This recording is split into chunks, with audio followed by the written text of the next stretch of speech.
Hello guys, welcome to drama views in Telugu. ఇప్పుడు నేను చెప్పబోయేది ప్రసన్న వదనం మూవీ రివ్యూ అనమాట. ఇది యాక్చువల్లీ 2024లోనే వచ్చింది రీసెంట్గా.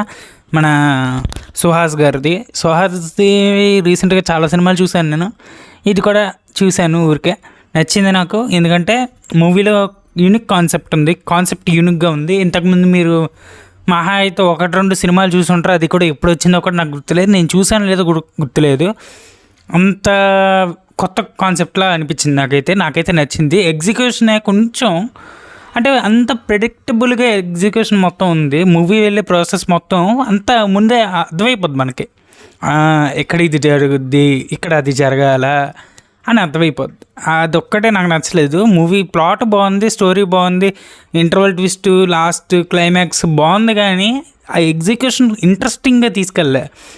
ఇక్కడ ఇది జరగాలి అన్నట్టే తీసుకెళ్ళారు, కానీ అక్కడ మనకు అర్థమవుతుంది అనే సంగతి మర్చిపోయారు వాళ్ళు. ఓకే, ఇంకా మూవీ ప్లాట్ వచ్చేసి మీకు ఫస్ట్ 5 minutes చెప్తాను, వినండి. మన హీరో ఉంటాడు, వాళ్ళ ఫ్యామిలీతో కార్లో వెళ్తుంటే ఒక లారీ వచ్చి గుద్దేస్తుంది. మన హీరోకి బ్రెయిన్ దగ్గర తగిలి మనకి హీరోకి ఫేస్ బ్లైండ్నెస్ వస్తుంది.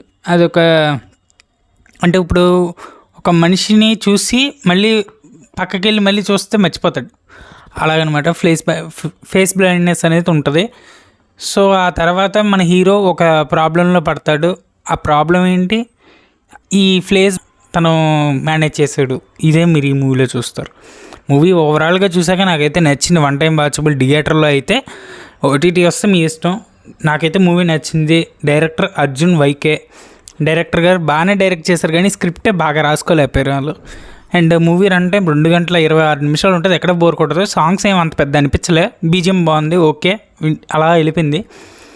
వైవా హర్షకి తక్కువ స్క్రీన్ స్పేస్ ఇచ్చినట్టు అనిపించింది నాకైతే. ఇంకా రిషి సింగ్ అండ్ నందు వీళ్ళందరూ వాళ్ళకి ఇచ్చిన రోల్స్లో వాళ్ళు బాగానే చేశారు. అండ్ పాయల్ రాధాకృష్ణ యాక్టింగ్ ఇంతకుముందు ఏదో సినిమాలో చూశాను, అందులో లాగే ఇందులో కూడా బాగానే చేసింది. నిజంగా నాకు నచ్చింది ఆ character arc, and character voice కూడా బాగుంది. అండ్ ఇంకొంచెం చూపించుంటే బాగుంది అనిపించింది అంతే. అండ్ సుహాస్ యాక్టింగ్ ఎప్పటిలాగే చింపేశారు. రీసెంట్గా వచ్చిన మూవీ ఏదో చూసినట్టున్నాను, అది ఏదో గుర్తులేదు సరిగ్గా, అది కూడా బాగుంది. నాకైతే నచ్చిందని చెప్పాను ఆ రివ్యూ కూడా. ఇది కూడా అలాగే అంత బాగానే బాగుంది. అండ్ ఈ మూవీకి ఐఎండిబి ఇచ్చిన రేటింగ్ 9.5 out of 10 అయితే ఇచ్చింది. నేను 9 అయితే ఇస్తాను ఈ మూవీకి. ఎందుకంటే 1 time వాచబుల్, మంచి ట్విస్ట్లు ఉన్నాయి, మంచిగా స్టోరీ బాగుంది, ప్రొసీడింగ్స్ బాగున్నాయి, థియేటర్లో మంచి ఫీల్ ఇస్తుంది, బాగుంటుంది, మీకు నచ్చుద్ది. అండ్ అంతేగా ఇంకేం మాట్లాడో తెలుసుకోవాలి. ఈ ఎండకి ఇంట్లో కూర్చోడం కన్నా చక్కగా మధ్యాహ్నం హాల్లోకి వెళ్ళిపోయి చక్కగా ఏసీలో సినిమా చూడడం బెటర్.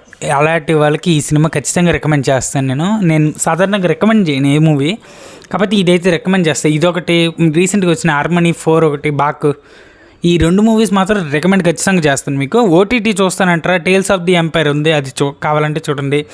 దాని రివ్యూ కూడా మన ఛానల్లో వస్తుంది.